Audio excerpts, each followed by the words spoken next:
Hi, welcome to COM125 Interpersonal Communication. My name is Marlene Adzima and I will be your instructor for this course. I want to take a few minutes and show you around the course, show you where to find some important course information. So if we start up here, we see this group of tabs up here. We can click on each tab to connect to different content in the course. So we'll start on the course homepage, which takes us to this news item.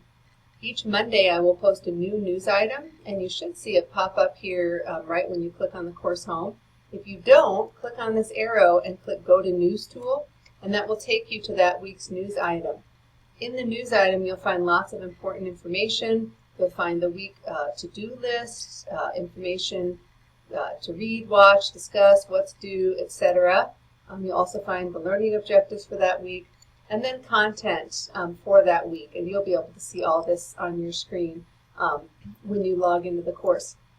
And so you want to make sure that you read all of this information carefully so you have a good understanding of what's happening that week. Next here is the course content page. If you click on that, it'll bring you to all the content for the course. So this is an important tab to be familiar with. Obviously you found it to the Start Here button because you've clicked on the course tour, so that's great. You want to make sure you click on the syllabus, you download it and print it out. There's lots of important information on the syllabus, such as due dates, weekly assignments, the weekly calendar, etc. So please read this carefully and pay particular attention to the discussion requirements that are at the end of the syllabus. So please read those carefully so that you know what to do for the discussions. Here's additional contact information for me beyond D2L. You can email me at my Redbox account or call this number. I don't hold formal office hours in the summer.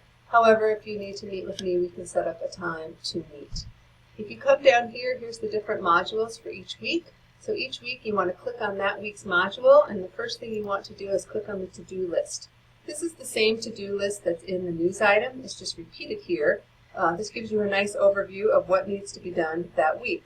So you can go up here, you can see here's your trail to go back where you were. Click on week 1, and you can see here everything that is required in week 1 is also linked here. So your discussion questions, your syllabus quiz, etc. And you can click on these and it will take you right to the item.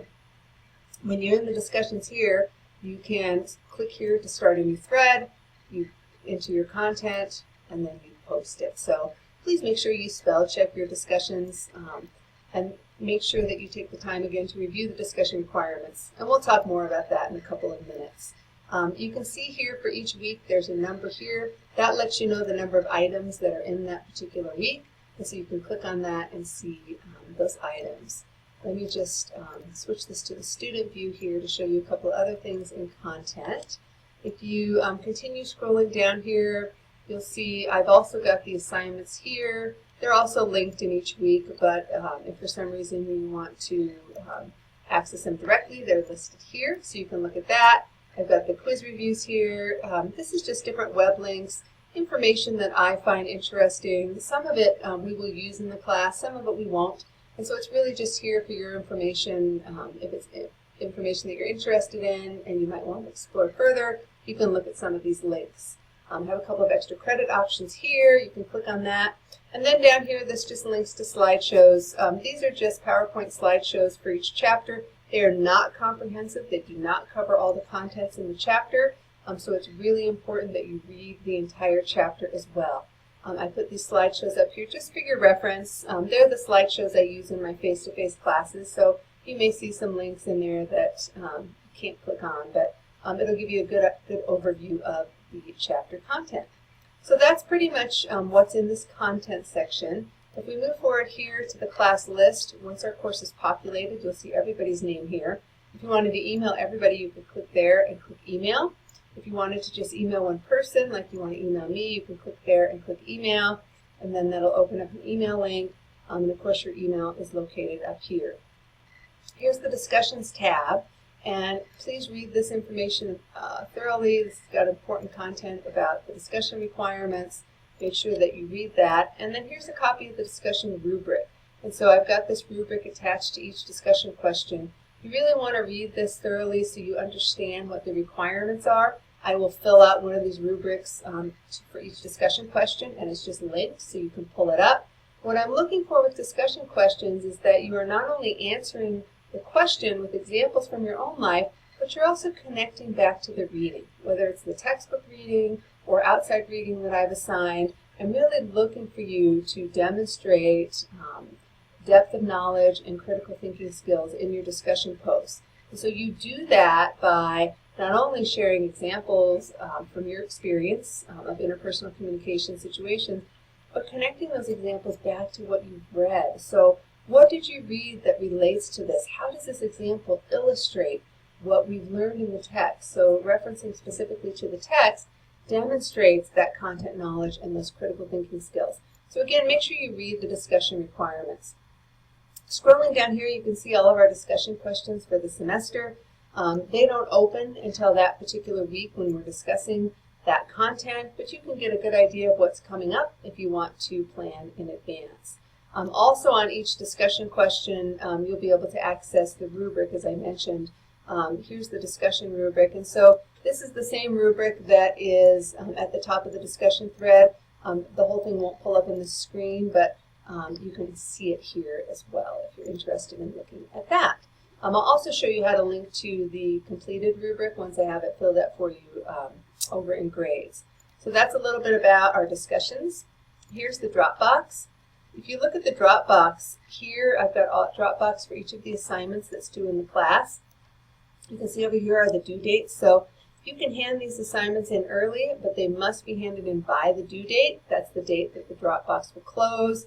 If you hand it in after the due date, it becomes a late assignment. You hand it into the late Dropbox. Please make sure you're familiar with the late assignment policy. So the first thing you want to do when you get into the Dropbox is click on the assignment. This will pull up the PDF, which you can open. You can then either print it out or read it on the screen, whichever you prefer. Make sure you have a good understanding of all assignment requirements. When you're ready to hand in the assignment, you click on the Dropbox. You go down here and you click on Add a File. You can then pull a file from your computer or wherever you have it from and upload it. And then you just click Add, and that will add it there.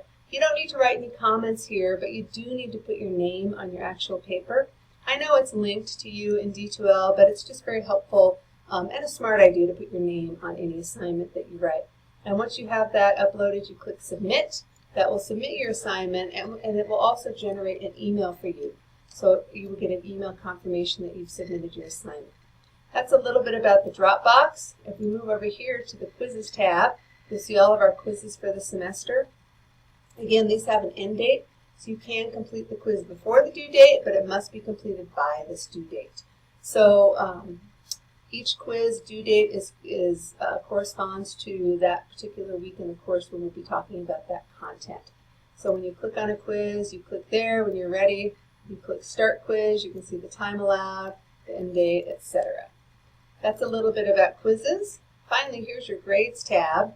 Here you'll see a list of all your grades. I do try to keep this current, and so you should be able to see your grades as we go along in the course. If there's a rubric attached to that particular assignment, you'll see assessment details here. You can click that, and it should give you, once it's populated, your assessment information. You'll also be able to see any comments that I've made in here. You can link to that as well. So that's a little bit about our course. Hopefully this tour helps you have a better understanding of how to navigate the course. If you have any questions about the course content or how to navigate it, please don't hesitate to contact me. Thanks so much. I hope you have a great semester.